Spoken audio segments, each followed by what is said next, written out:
Okay, part 2. So, what I've done to this point is I've sewn the crotch together, and after I sew the crotch together, I go ahead and lay it down on the table, and I just make sure that the corners are all met up with each other, because I've found that if there's a little bit of overlap or overhang, it causes problems later. So, get to the trusty old straight stitch. We go to zigzag.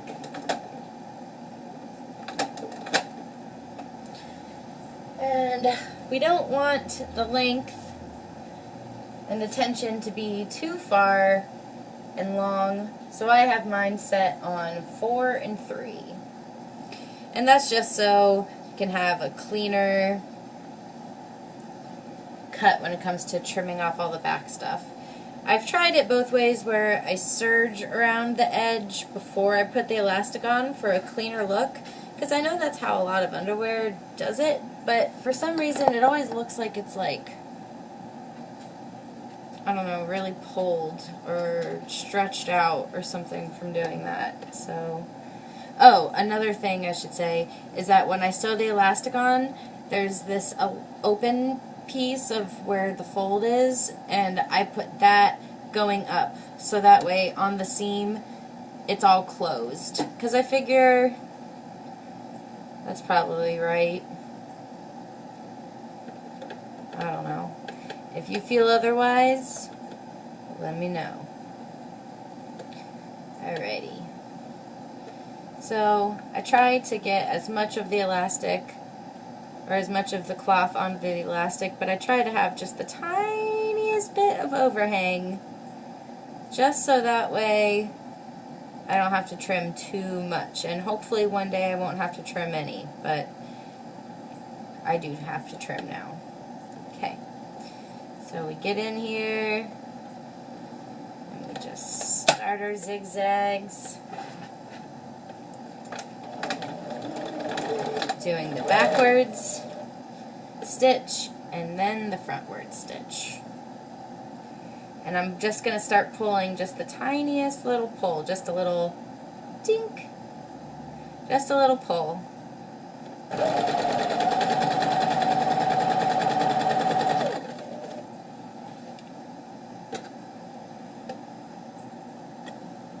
Stupid glasses are falling off my face.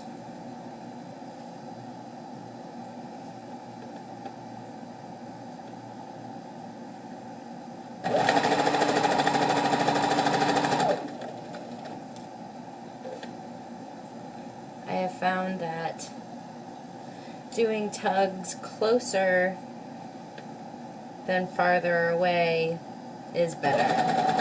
Like, it doesn't pull on the fabric as much, and you get a more of a realistic pull. Like, you know, you have more of a handle on how much you're pulling, and yada yada yada.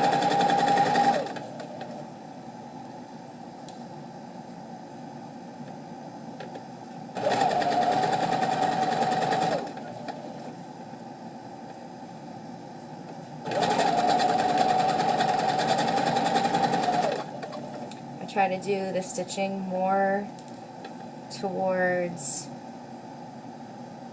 I guess I'm going to call where there's more fabric the back and where there's no fabric the front. I don't know if that makes any sense at all, but I am trying to stitch more towards the back of the fabric again, so that we don't have to do too much trimming on the back side of the elastic. Don't forget to do your backward stitch and your frontward stitch. It's very important. So we just have the elastic. I don't know if you can even see that, but it's on there. And so this side will look like this.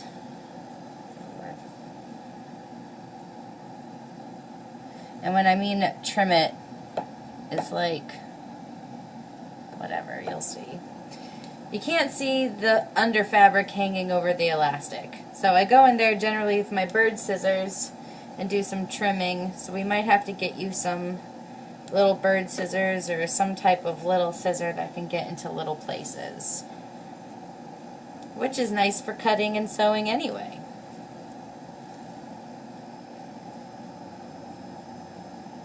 Now I'll do this other leg.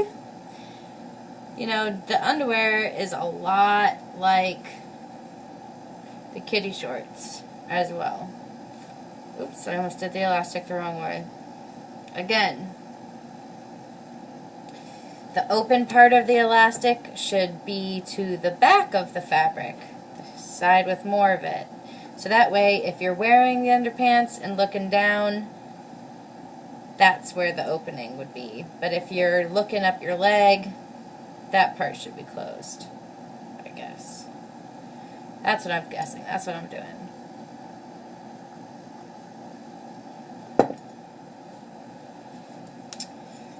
I drink decaf coffee now during the afternoon. You'd be really proud about that. Pretty much an old woman.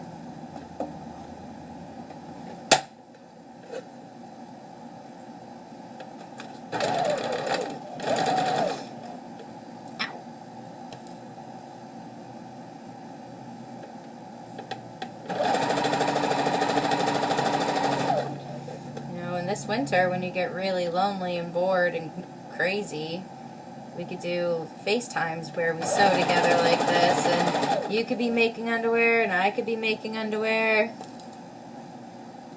We just happen to be on the other side of the country from each other, but we could still sew.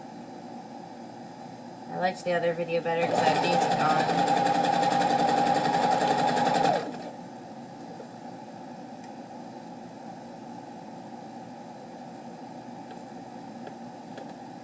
Glasses off and it might not have been a good idea.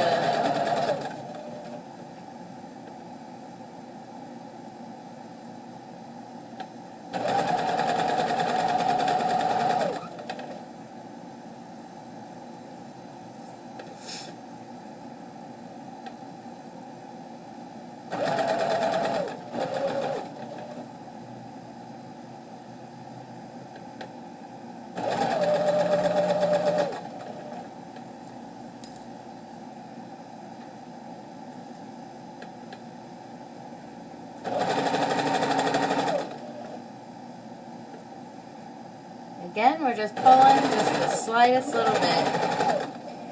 Okay, and so now I'm done with this. And I'm going